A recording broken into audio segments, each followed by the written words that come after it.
When I was a kid, I just wanted to be an X-Wing pilot. Just give me a high-speed dogfight with a TIE fighter, swashbuckling adventure, fighting the Empire to free the galaxy, get the girl in the end, maybe force push a few stormtroopers here and there.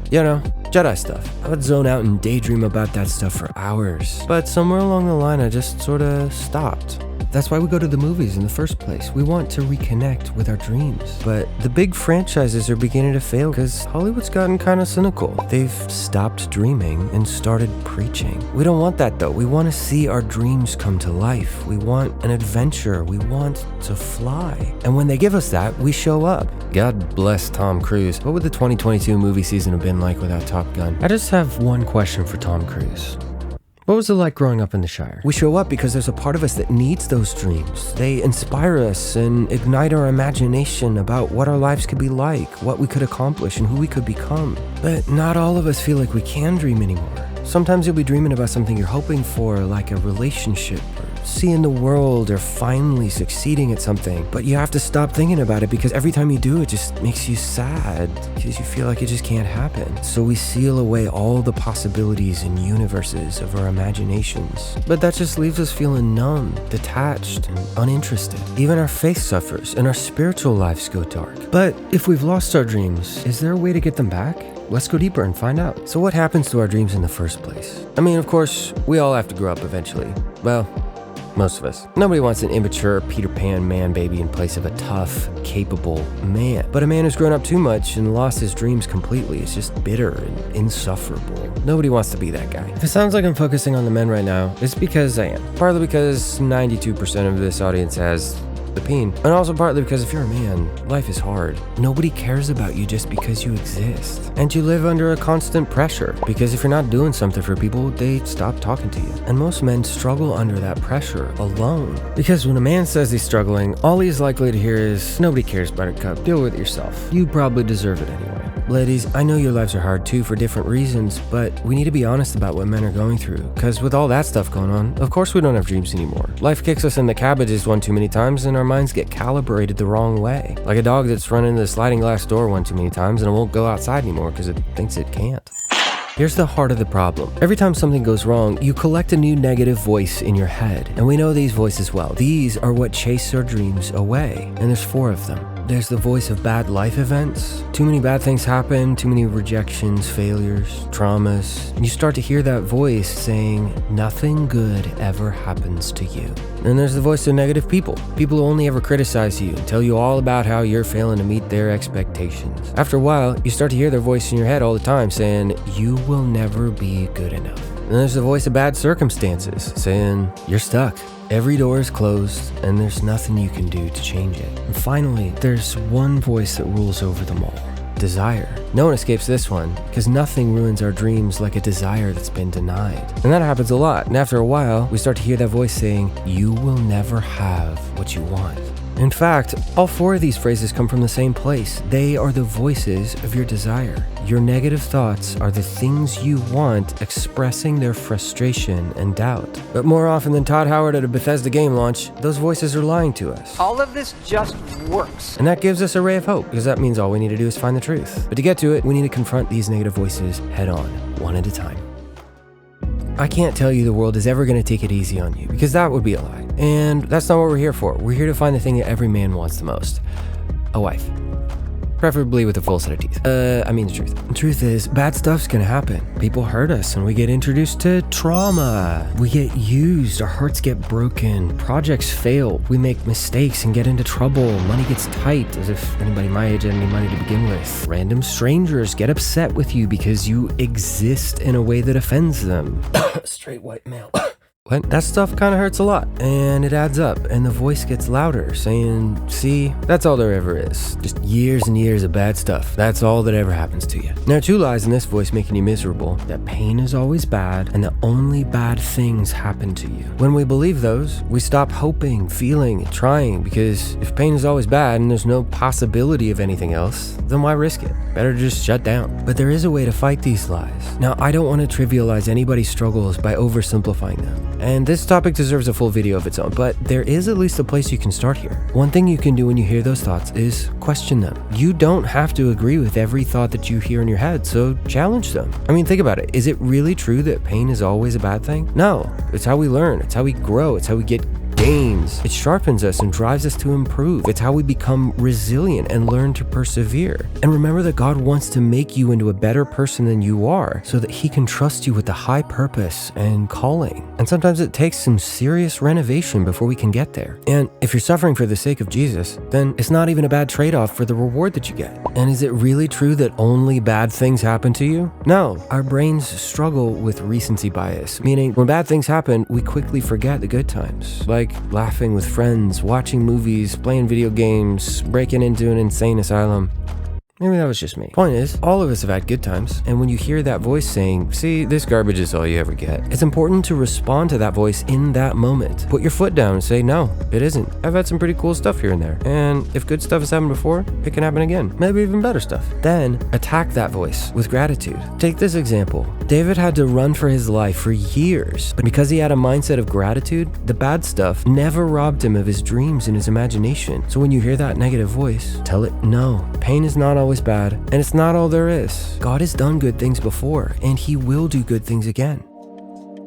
Some people are just discouraging, and I don't want to stray into toxic positivity, so I have to be clear. I'm talking about constant, pervasive negativity, where they aren't trying to help or improve anything, they're just tearing you down. Some people are just like that. All they can see is the stuff that's going to go wrong, the negatives, the downsides to everything. I've been around those people a lot. Heck, I've been that guy. Those people train the voice in your head to tell you, you'll never get anything right. Don't bother, because you'll never be anything but a disappointment. Emotional damage. No.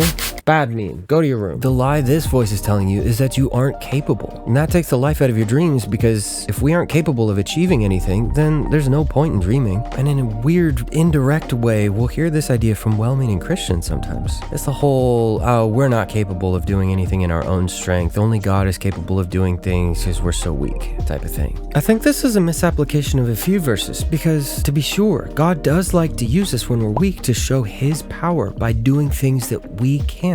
That's fair. That's good. But just because He likes doing things that you can't do doesn't mean that you can't do anything at all. Clearly, God thinks that you're capable of quite a lot because He entrusts you with the responsibility to do a lot.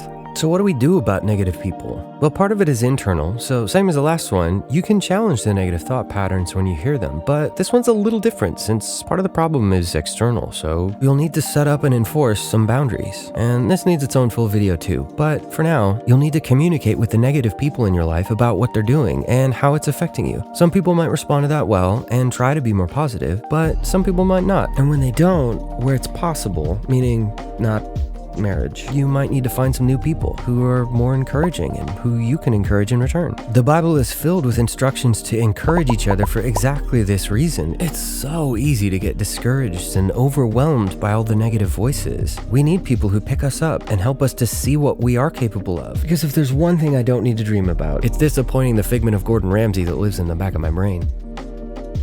When you look around and see zero open doors, and it looks like you have no resources at all to play the game of life with, you start to hear another negative voice. This one says, you're stuck. You're at a dead end because you were born into the wrong situation. I don't doubt that you've been dealt a really tough hand. And I don't want to oversimplify this either, but there is at least one truth you can start with to challenge this lie. Nobody has nothing. Everybody's got something to work with. Yes, there are people in the world who are truly trapped and have no way out of their circumstances without outside help. But if you live in the Western world and you have a smartphone, that is not you. If you have a body and a mind, then you have two extremely valuable assets that you can invest in and use to change your situation. Hard circumstances do mean that it will be more difficult for you than for people who are dealt a better hand. But difficult is not the same thing as impossible. And even if you had been dealt a better hand to start with, there would always be people who had it better than you anyway. But people who focus on other people's hands instead of their own never get very far, because it's all in the mind. As a pretty smart dude said one time, one person thinks they can and another person thinks they can't. and they're both right. The reality that's gonna get me canceled anyways, that regardless of what you grew up in or anything else about you, if you consistently put your body to work generating resources and apply your mind to learning how stuff works, you can use that knowledge as a force multiplier to turn a little into a lot over time. And once you realize that, anything is possible again. Well, most anything. It won't happen fast, and it'll take consistent hard work over time. But a tough road is better than no road at all, because at least you have hope. You will have failures along the way, but I already did a video about that one, so check it out. See how you can use failure as a tool to propel you out of a rut.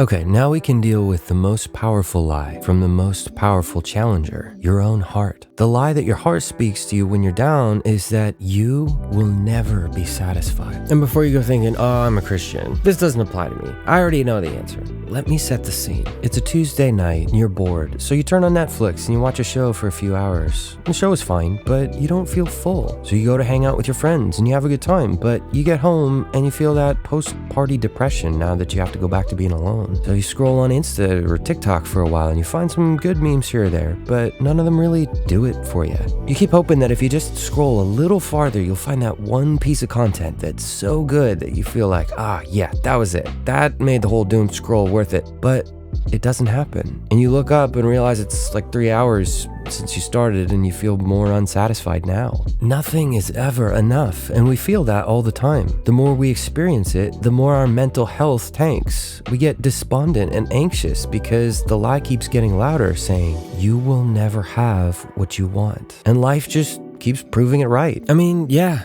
Feeling like you'll never be satisfied will make you anxious. This is what makes desire the toughest boss in the game, because it sounds hopeless, right? Well, not quite. Let's go Sun Tzu, Art of War on this thing. If you want to defeat an enemy, you need to understand it first. And fair warning, this thing is legendary difficulty, so it's gonna get a little worse before it gets better. So, what are we up against? What is the heart? This is an infinite hunger. It's a black hole so strong that it's like just a vacuum cleaner sucking up everything around it into the vortex. And that black hole will gobble up anything that even remotely looks like it might satisfy it, even if it's not good for us. And this is where we get sin. But no matter how much it consumes, it's never satisfied, because infinite hunger can't be satisfied by finite things. This is what makes desire the kind of final boss that would make From Software go, yo, guys, that ain't right. That's not fair. All the best satisfactions we have on earth to fill our wants are a joke by comparison. Instagram, Netflix, friends, lovers, money, success, they're all like trying to water a lawn with an eyedropper. Desire can't be defeated because it can't be filled. Not if we had everything on earth all to ourselves. Quick detour on this, because this is huge. If you've ever wondered why people do what they do, this explains everything. Everything people do and say is governed by a hunger for something that they want. So if you understand what a person wants, all the weird choices they make aren't so confusing anymore. You'll understand why people are so selfish and self-absorbed, why they abandon logic and reason for ideologies, why they lie, cheat, and steal and hurt other people instead of treating them with kindness. It's all because they want something and their hunger for it hasn't been satisfied. People's decisions and beliefs are not governed by what they think or what they know. They're governed by what they want. This is where the decisions are actually made. Not here. When you understand that, you will understand people, but more importantly, you'll understand yourself, and you'll understand the boss that we're fighting. So back on track, Sun Tzu, what do we know so far? Well, the enemy is an infinite hunger, and everything we have here is too small to fill it, so we can't defeat it. This is where we lose our dreams, because our dreams need hope to survive. We need to know that the satisfaction we feel in our dreams can become real. Otherwise, they turn into just a cruel taste of something we can never have, hiding off in the distance and taunting us. Are you ready for the plot twist? Desire isn't actually a villain. It's actually just trying to help us. That infinite hunger is trying to tell us about an infinite need. On the inside, we're wasting away. Our souls are so malnourished. They're down to just skin and bones because nothing we feed them can possibly provide them what they need. But that hunger is actually trying to point us to the only thing that can fill it. You know what it is? You already know what it is. Doesn't take a pop science superstar to figure out the math on this one. If your hunger is infinite, then it can only be filled by something infinite. We need an infinite God, and a good one. You might be saying, yeah, I guess that a while ago. I've been hearing this Sunday school answer since I was a kid. This isn't new. But I say, Not so fast, butt monkey. You've probably heard that God is the answer for everything, but has anybody ever really explained how this works? Most of the major religions acknowledge the problem of having infinite desire that can't be satisfied. And Eastern religions, like Buddhism especially, teach that the only way to escape the tyrannical rule of our desires is to just get rid of them. Even Christians regularly teach this sort of stoicism. I was taught for a long time that this is what Jesus meant when he said that you should die to yourself. I thought it was wrong to ever want anything because everything I wanted was wrong anyway. And I thought following Jesus meant sacrificing my hopes and dreams to follow his will because I was taught that my dreams and his will were always opposed to each other. Here's the thing. That teaching doesn't come from Jesus. If you follow Jesus, you probably hear all the time that Jesus saved you from sin and death. And he did. And we're glad. But he didn't just come to save you. He came here to satisfy you. And this should be a big deal because it's one of the most compelling aspects of the good news. But I've noticed in a lot of church traditions, this just kind of gets overlooked. Jesus said, I am the bread of life. No one who comes to me will ever be hungry, and no one who believes in me will ever be thirsty again. He doesn't just give us eternal life after we die. He gives us life right now. And what Prosperity Gospel misses is that it views God as just a sky daddy Santa who only cares about giving us more finite things here on earth that don't solve the real problem, because all those clothes, cars, and money are still just finite. They still can't fill the infinite hunger. The real problem is when we reject God and turn to sin, that separates us from him. And he's the only infinite source in the universe, so that's a problem. This is where Jesus comes in. He made a way back to the source. When the old school traditions only see Jesus as a get out of hell free card, they miss out on the reason why he did it. He took our sin onto himself so that we could be reconnected with God and have our infinite need filled. Okay, we're tracking, but so far, this is all really abstract. How is any of this going to help me tomorrow? This is where our dreams can shed some light. What do you dream of?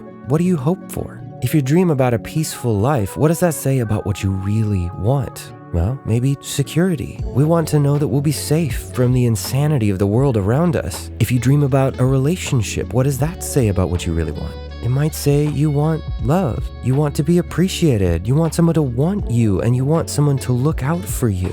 If you dream about success and achievement, what does that say about what you want? It probably means you want your life to matter. You want this life to count for something and to leave an impact on the world. This is where the good news of Jesus becomes actual good news, because this is where it becomes real in our lives today.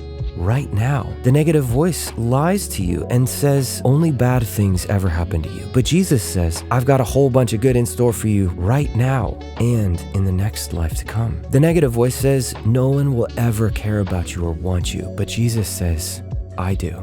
The negative voice says no one will ever see your hard work or tell you that they're proud of you. But Jesus says, well done, good and faithful servant. The voices say you'll never matter because you'll never escape your circumstances. But Jesus says, I am bigger than the worst things this world can throw at you. And if you're willing to follow me, I can change the world through you. Our desires lie to us and say you will never have what you want. Jesus says, you will have everything you ever wanted and more. And it won't be the counterfeits and fading echoes of finite things that you have around on earth right now. It will be the real thing. All you have to do is believe that it's true. This is how he sets us free from our wants and desires. To dream again, we need to trust that what we want can be satisfied and that good actually can happen. Jesus does that by giving us our life back and sustaining us with love and giving us hope for much more to look forward to. And it's a hope that won't disappoint. Life is still hard. If you're with Jesus, there will be spiritual attacks and persecution, but when your hunger for love is filled, that stuff isn't devastating anymore. It doesn't make you hopeless. You can dream of all the good that God will do in this life and the complete satisfaction that you'll have in the next. I want to leave you with something that you can put into action. So here's an exercise. Think of the dreams that you've had to stop thinking about because they made you sad. What were they? Was it a relationship? Was it saving the world? Finding a place to belong? And once you found them, ask yourself, what are they trying to tell you about what you really want? Is it feeling like you matter? Is it affection?